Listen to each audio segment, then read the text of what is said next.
Subscribe ঠিক আছে, subscriber automatic spam খেয়ে যায়।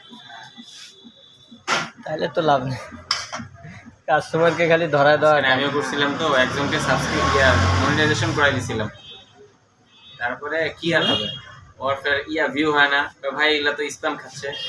তো ভাই তোমার সাথে আমার ডিল ছিল মনিটাইজেশন পর্যন্ত, মনিটাইজেশন শেষ, বাকিটা তোমার, বাকিটা এখন তুমি বুঝবা। তোমার ভিউটা স্প্যাম খেলে আমি কি করবো? আমার লাগবে না ভাই, আমার যখন কোম্পানি যখন দিবে তখন ভালো আবার, আমার আগে করার দরকার নাই। এর তো ধৈর্য ধরে ওর আছে। 1,500 না 1,500 না 2023 মতো সাবস্ক্রিপশন ছিল, 4K পর্যন্ত টানে দিছিলাম।